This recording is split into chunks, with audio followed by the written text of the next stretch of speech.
Good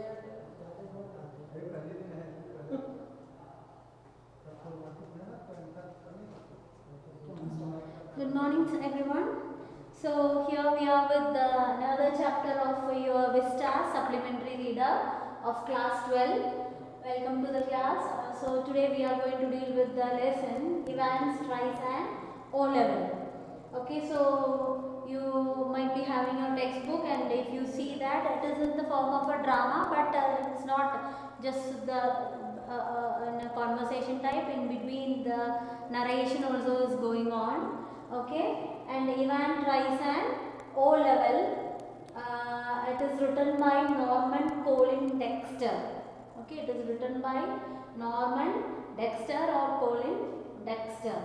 Okay, and this O level is a kind of examination in grammar in German. Okay, it's a kind of an examination. So Evans is a character which we can find in the play, right? So this is Norman Colin Dexter. He was born on 29th September 1930 and he died on March 21st 2017. Okay. And about the writer, Norman Colin Dexter was an English crime writer. Okay, if you just search for his series, you will be finding it. And he is a crime writer known for his Inspector Morse series. Just as Arthur Conan Doyle deals with the detective Sherlock Holmes. Okay, you might be familiar with Sherlock Holmes. So in the same manner, this writer is known for his Inspector Morse series of novels, which were written between 1975 and 1999. Okay, a long period, and were adapted as a TV series too. So this was adapted as a TV series too. If you just search, that's why I said you can see the series in net. Okay, so it's about Norman Colin Dexter.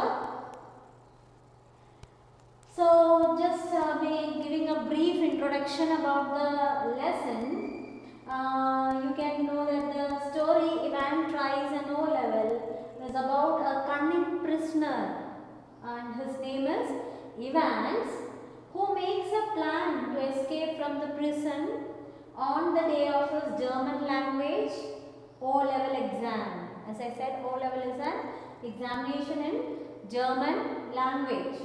And the jail authorities, on the other hand, are ready to cover up any sort of risk. So the jail authorities are taking precaution in order, because Evans have tried to escape from jail many times, and they don't want to create any such situation this time. So they are taking enough precaution so that Evans won't be able to escape from the prison. Okay, so the story tells or deals with whether he is able to, or he is successful enough to escape from the jail or not. So let's move on to the story. Before that, the characters, the important characters are there. James Roderick Evans, his full name James Roderick Evans. He is a prisoner. And secretary, in your text also you have that. Okay, the secretary of the examination board, who is a higher official of the examination board, and then we have the governor, that is the governor of the HM prison Oxford, and Mr. Jackson, prison officer, Mr. Stevens, a prison officer again, and Reverend Stuart Macaulay, an invigilator of the exam. Okay, Reverend Stuart Macaulay is an invigilator, and Mr. Carter is a detective superintendent. Okay, detective. Mr. Bell, again the detective chief inspector. These are the characters that you can find in the play as such, in the story as such. And all the precautions have been taken, as I said, for the examination. So these characters should be in your mind, okay, and it is pretty long chapter. And so the story begins in the early March, and the secretary of the examination board receives a telephonic request from the governor of the Oxford prison to create an examination center in jail for one candidate who is named as Evans. And he started night classes in O-level German last September.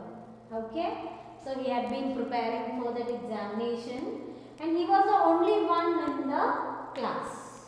Okay, so this story deals with whether the prisoners should be given an opportunity for studying or not. Such questions come arised with this lesson. And the secretary made other routine enquiries and promised to send all the forms and stuff. The cell of Evans was turned into the examination room, so he was supposed to give his examination in his cell itself. A parson from St. Mary Max was to work as invigilator, Reverend Macaulay. Okay, and the governor did not tell the secretary that Evans, the break, because he had tried many times to escape from the jail, had already escaped from the prison 3 times. He would have done so from Oxford prison if they had not been undressed in the maximum security establishment up north. Okay, so you might have tried it again if there is no proper security available in the Oxford prison too. The governor of Oxford prison took personal interest to see that Evans got no chance to escape. And one day prior to the examination, that is on Monday, that is 7th June, Evans' German teacher shook him by the hand at 8:30 p.m. and wished him good luck. Okay, and he's all set for the examination. They met in the heavily guarded recreational block just across from D wing. And at 8:30 the following morning, Tuesday 8 June, Evans had 2 visitors, that is Mr. Jackson, the senior prison officer on D wing, and Mr. Stephen, a burly, surly looking man, only recently recruited to the profession. Mr. Jackson mockingly addressed Evans as Einstein, and Evans's face was unshaven, and he requested Mr. Jackson to let him shave himself. And Jackson instructed Stephens to make sure that he took his razor out of the cell. And Mr. Jackson told Evans that he had got half an hour to smarten himself. He asked Evans to take off that filthy looking hat. Evans replied that it had brought him luck in life and requested to be allowed to keep it on during the examination. And at 8:45 on the same morning, the Reverend, the invigilator, Stuart Macaulay, left his bachelor flat in Broad Street and stepped out briskly towards Carfax, and the temperature was considerably below normal.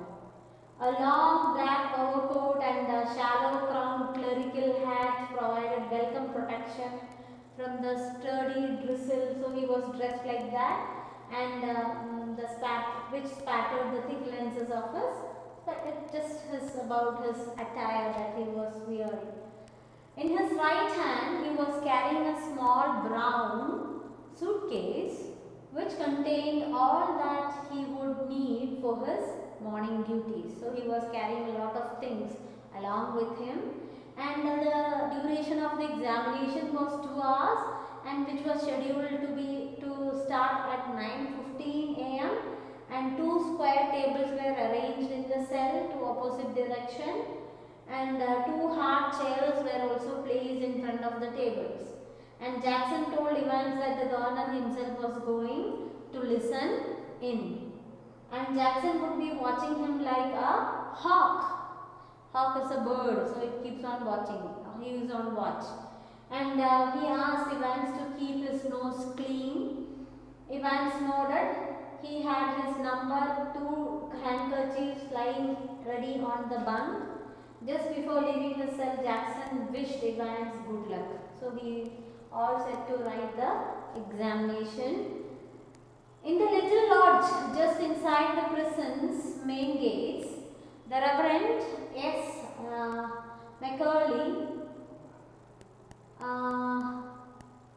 McCleary signed his name neatly in the visitor's book, and from there he walked side by side with the prison officer across him exercise.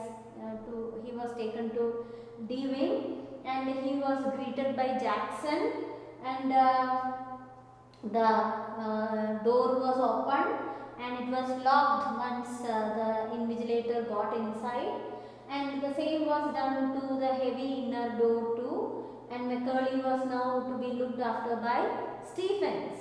Okay, and Jackson murmured if he had got the razor. Stephens nodded, and McCurley followed Stephens to cell where Evans was kept.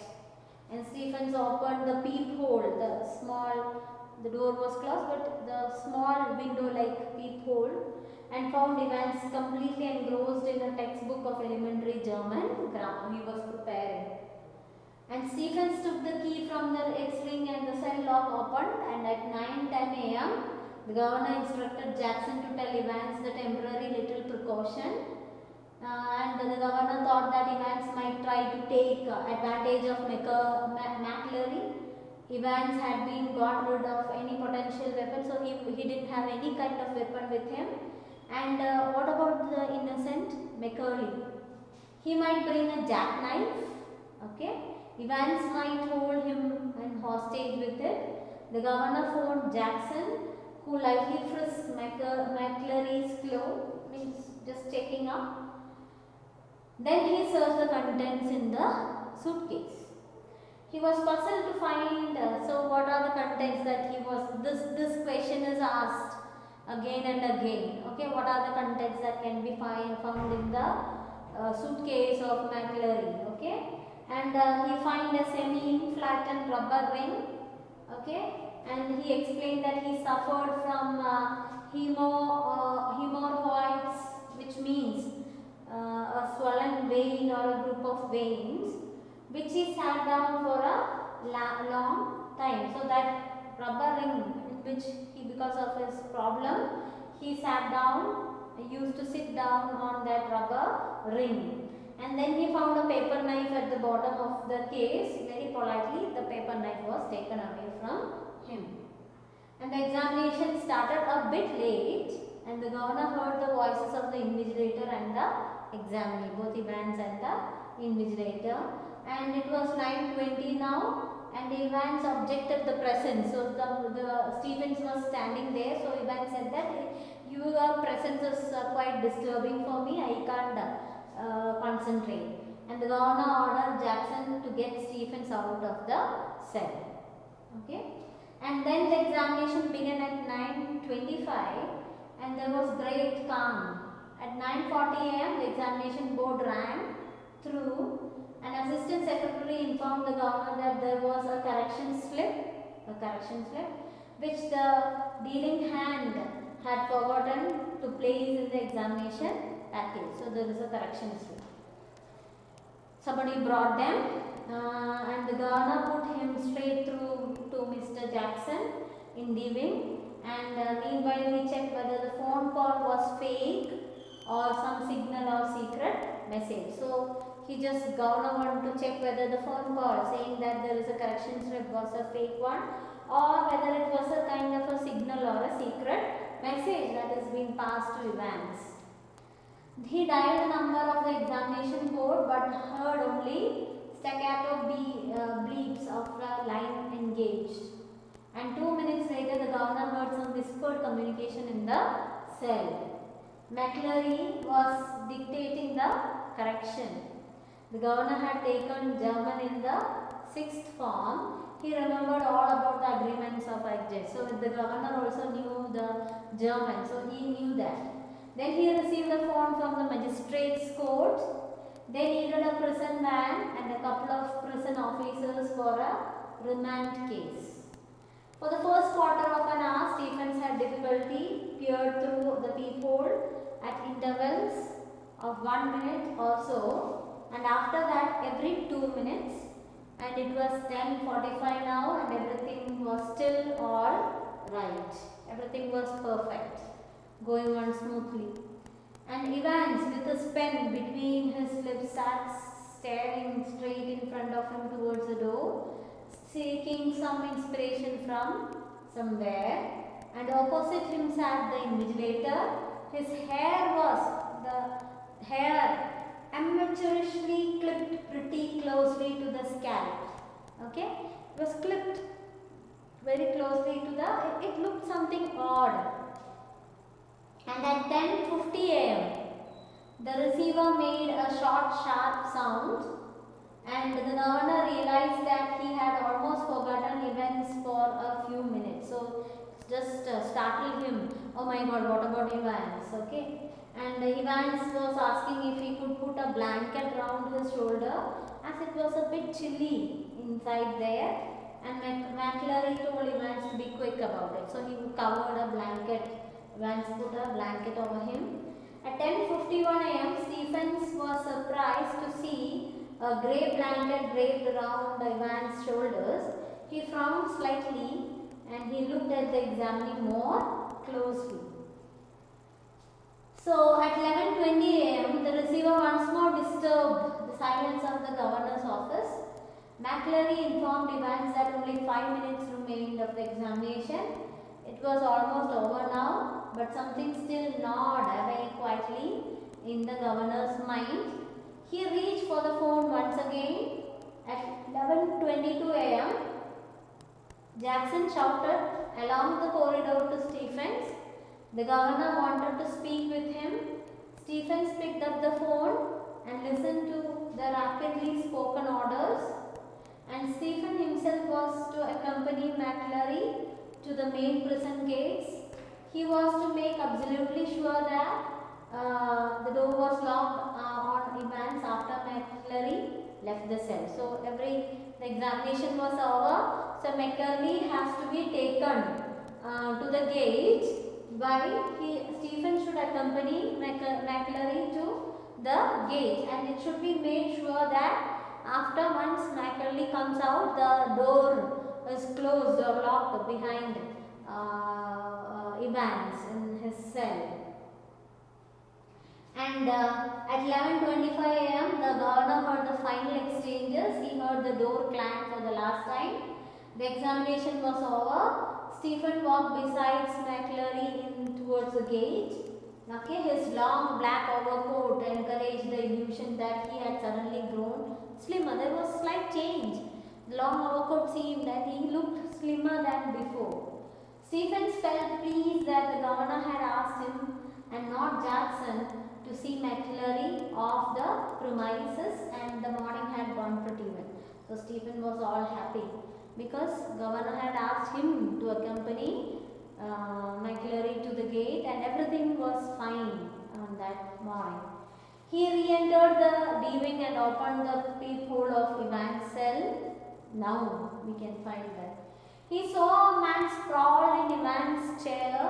The front half is closely cropped, irregularly tufted hair was covered with red blood, which had dripped already through the small black beard.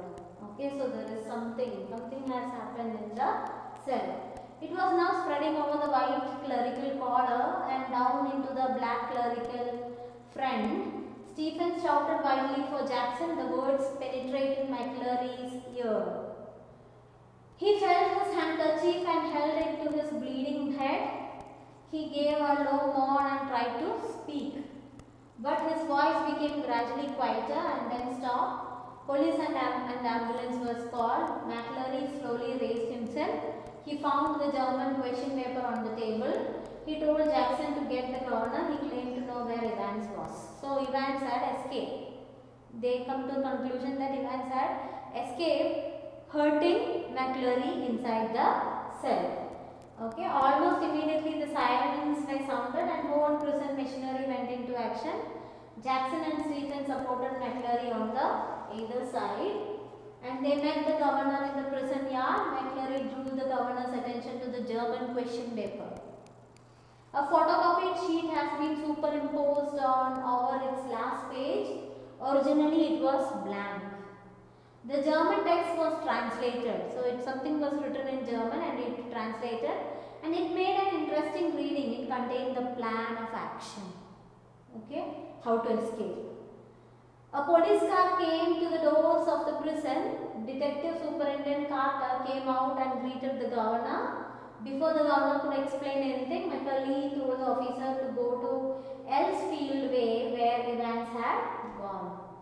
An injured McClurry accompanied the police.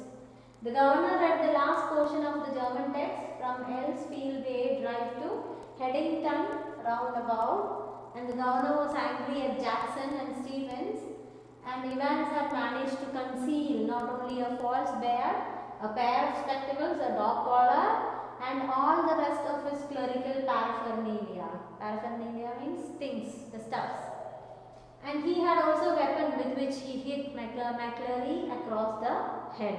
So everything was, Evans could hide all these. So the governor was pretty angry. The governor was still concentrating on the last line of the German text. The word Neugraben troubled him. It seemed to be Newbury. He asked the driver to take Jackson and Stephen to send Aldgate police station and contact Chief Inspector Bell there. The governor then went to his office and phoned Bell immediately. Bell promised to get him. And the governor sat back and lit a cigarette, and it had been beautifully laid plan. And however, it was carelessness of Evans to leave the question paper behind, because all the plan was written on that paper. And the governor hoped to get Evans back with the help of the clues. So they could, with the clues, the governor was confident enough that he could get back Evans to jail. And Superintendent Carter informed him that McClurry had spotted Evans driving off along Elsfield Way, but had lost him at the Headington roundabout, and he must have doubled back into the city. The governor said that he might be on his way to Newbury, and he asked Carter if they had managed to get McClurry to hospital all right, and Carter replied that he was in the Ratcliffe then. A few minutes later, the governor rang the Ratcliffe and inquired about the parson who came there in their ambulance from Elsfield Way. The governor was shocked to learn that the fellow had disappeared when the ambulance got there. So McClurry, who was inside the ambulance, disappeared before the ambulance reached there. A quarter of an hour later, they found McClurry securely bound and gagged in his study in Boat Street. So what has happened is, McClurry was the person who came to the jail in disguise of McClurry was not actually McClurry, but someone else who had come there to help Evans. So they could find him gagged in his study in Broad Street. He had been there, he said, since 8:15 a.m. when two men called. Okay. So what has happened over there? You can just have an idea about what had happened over there. Inquiries in Newbury throughout the afternoon produced nothing. By tea time, everyone in the prison knew what had happened. Evans had impersonated McClurry and stayed in. So Evans did not escape from the jail. He just impersonated as McClurry, as injured McClurry, and he was inside the jail itself. Okay, and the person who went out just dressed up like Evans was somebody of Evans' friend. And after gentle stroll round the center Chipping Norton, Evans returned to the Golden Lion Hot Tail. A smart new hat concealed his hair. His chin was irritatingly sore and red because of the beard that he had to stick with plaster, and he gave instruction to the receptionist, smiled at her and went to his room, and he was shocked to find the governor sitting in his narrow bed. The governor told Evans it was useless to try anything. He had got men all round the place, women too, Evans was visibly shaken, and he confessed that the correction slip had ruined him. And slowly, very slowly, Evans relaxed and he began to talk about the plan. They could fix any hotel. The really important thing was for the phone to ring just before the exam finished. They could get the prison officers out of the way for a couple of minutes. So he is telling about the plan. And the correction slip provided the name of the hotel and the exact time, and the exam started. And Evans asked the governor how did he know which golden lion it was. How did he knew about the hotel? And the governor said that he used the same method, index number 313, sender number 271. And the 6-figure reference 313/271 lands one bang in the middle of Chipping Norton. And the governor then asked him about his knowledge of German and how he got all the blood to pour over his head.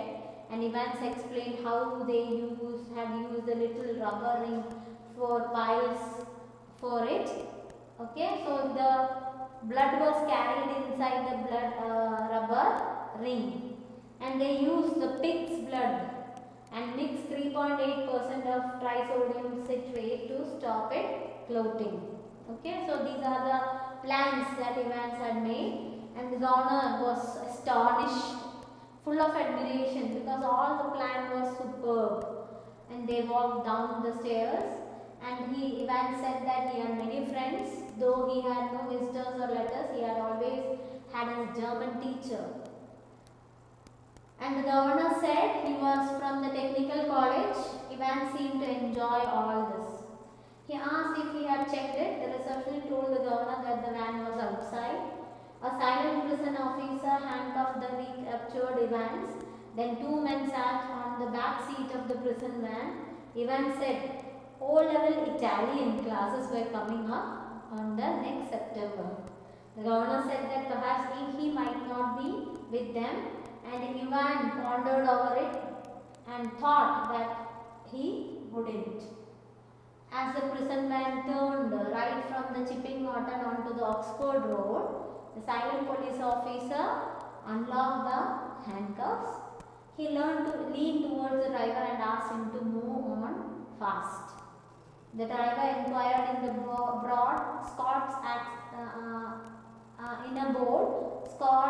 accent where they should make for, and Ivan suggested going to Newbury, and he had his last laugh. He had escaped from the prison once again. Once again he managed in the end to escape from the prison. So what is the theme of the lesson?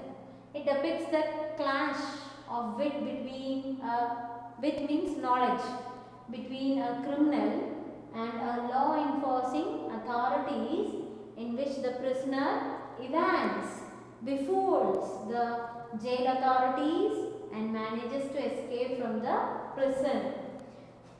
If the government and law enforcing officials are vigilant, crime can be detected and criminals can be booked. But criminals like Evans can hoodwink the authorities and escape punishment as long as the officials are slow and lack alertness and wit. Okay, so this is the theme of the lesson, and with this we come to a close of the lesson. It is a pretty long chapter. You can read through it, and many short questions can be asked, because as I said, often such questions comes. Okay, the plays, the timings and etc. So please go through the lesson, and thank you for the class. We'll meet soon with another chapter. Okay, thank you.